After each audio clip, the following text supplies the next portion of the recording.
Hey everyone, this is just going to be a quick uncut update on what happened this weekend.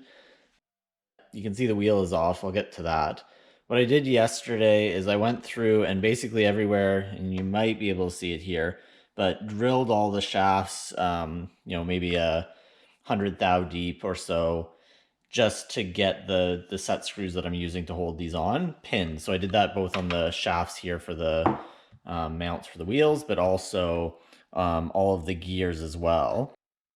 So like all the places, or sprockets, I guess you should say, all these sprocket mounts, every place there, I pinned those as well. So the good news is things don't slip anymore. I can actually drive it without the, something turning but not actually spinning the shaft. The next problem I ended up having was I kept throwing chains, and I haven't solved this yet, so that'll be kind of part 6 will include some of that. But even with the tensioners all the way up, my chains, you can see, are quite loose, unfortunately. And taking out a link, which is what I tried on this chain, it won't actually reach anymore. So I'm probably going to have to make either a second tensioner at the bottom and kind of stretch it both ways, or I'm going to have to extend these slots up a little bit more. I don't have a ton of room before I start hitting the top here, but I might have to extend those slots up, maybe a little bit of both, to get it to actually stay tensioned enough so I don't keep losing the chain. So another thing that's been happening is all of the sprockets and mounts have been loosening up. So the screws themselves, you can see here as well, there's play in it, beyond just the chain, but also the motor's not moving, but there's movement here. So the set screws and screws on the side that are holding the sprockets on aren't keeping themselves tight as I've made them. It's a little hard with these small sizes. These are like 2mm and 3mm heads and stuff like that. And so I'll probably have to Loctite all those into place, although I'm hesitant to do that until I get everything else sorted, simply because I don't want to have to fight getting these apart and strip out the heads or anything like that.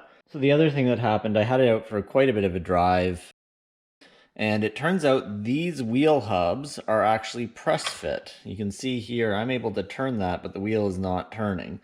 And so with how much torque this has, it actually ended up spinning one of these and the wheel wouldn't turn. So I'm actually going to, these are metal as far as I know. I'm just going to grab a magnet here out of the drawer. There should be one in here somewhere.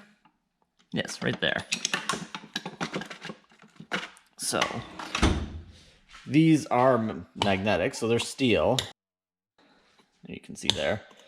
So I'm probably going to have to actually weld this together so it doesn't come apart, which is not the end of the world. It's something easy enough to do, but I'm going to have to fix that as well.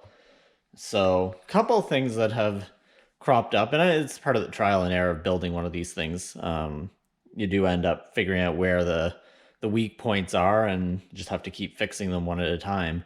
So first was spinning shafts, then losing chains, which I haven't fixed yet, and then this coming off, which I haven't fixed yet. So a few more things, but thought I would give you a quick update. I put a bit of work in yesterday on it, but not as much today. The weather's not great outside, so decided to take it easy today. But yeah, it's coming along, and it is fun to drive. It does donuts, so for part 6, I'll definitely have some donut videos in here somewhere with it spinning on spot. It goes quite fast, and the other interesting thing is it can actually skid the tires, so full forward to full back, and the whole thing starts to skid or spin on the tires.